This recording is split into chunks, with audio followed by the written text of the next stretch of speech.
So what holds the world together? It's a huge question, right? And it's right at the heart of Chinua Achebe's absolute masterpiece, Things Fall Apart.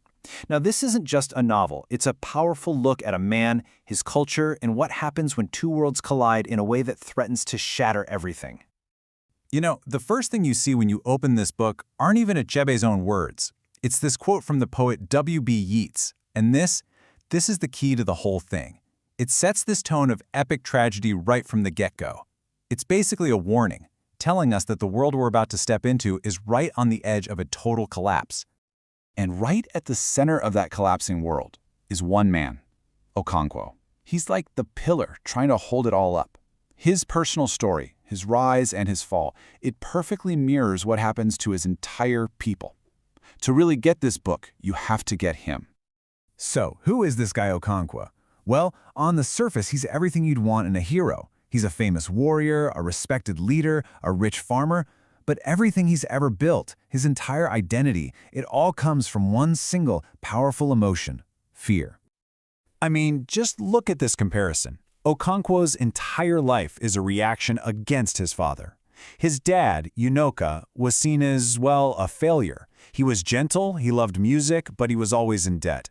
So Okonkwo has spent every single day of his life trying to be the exact polar opposite.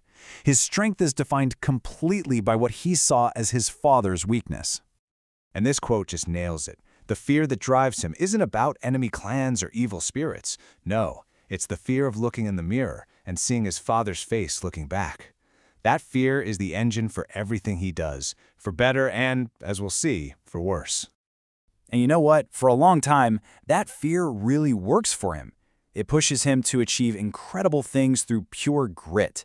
He becomes a wrestling champion, a wealthy farmer who can support 3 wives, and a big-time leader in his community. He literally built himself up from nothing. Okay, so we've met the man, but you can't really get Okonkwo without understanding the world he comes from. So let's zoom out a bit and look at his clan, Umufia. What does this society actually value? What does it expect from its men?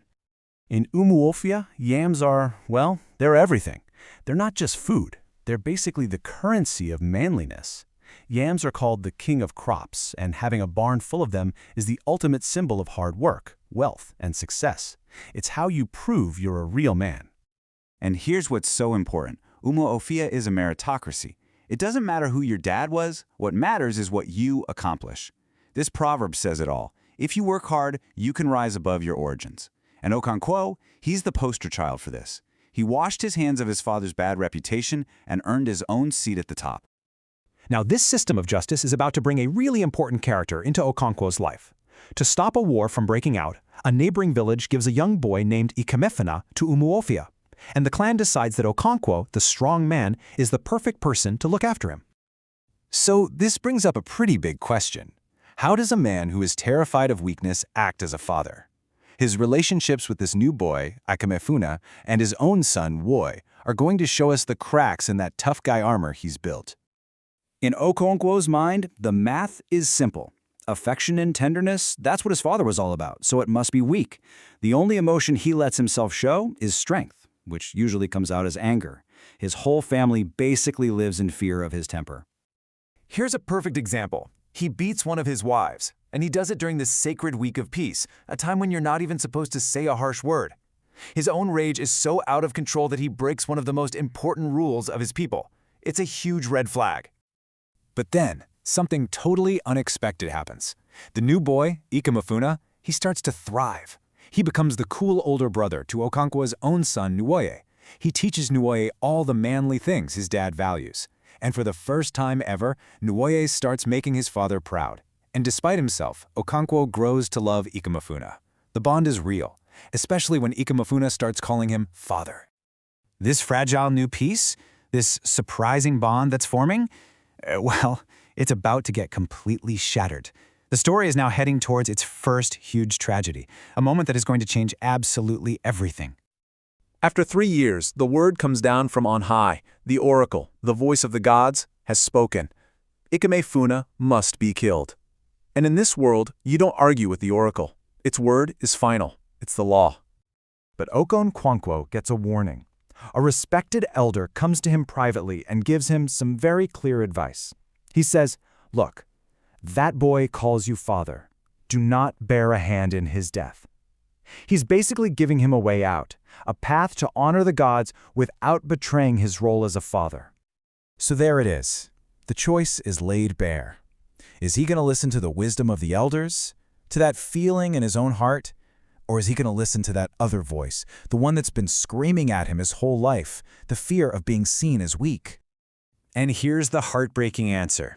As the men from the village attack, Ikemefuna runs to Okonkwo for help, crying, "My father, they have killed me." And Okonkwo, terrified that the other men will think he's soft, delivers the killing blow himself. Just like that, acting against his own heart, all because he was afraid of what other people might think. He cut the boy down. And with that one swing of the machete, the center of Okonkwo's own world starts to break. Remember that line from the beginning? The center cannot hold? Well, this is it. This single decision unleashes a storm of consequences that just tears through his family and his own soul. He's completely devastated. He can't eat, he can't sleep, he just drinks. He is haunted by what he did. And this is the proof, right? It proves he really did love the boy. Which makes it even more tragic, he killed the person he loved to prove a strength he already had. And the effect on his actual son, Enwarye, is just catastrophic. The bond between them is destroyed, forever. Enwarye sees the true brutality in his father, and that moment, described as a snapping, sets him on a completely different path, one that will eventually lead him away from everything his father stands for. So we're back to that central theme. Okonkwo chose the appearance of strength over the real feeling of love, and by doing that, he broke his family and himself. It leaves us all with this really haunting question. If a man's fear of weakness is stronger than his capacity for love, what chance does his world have when things really, truly start to fall apart?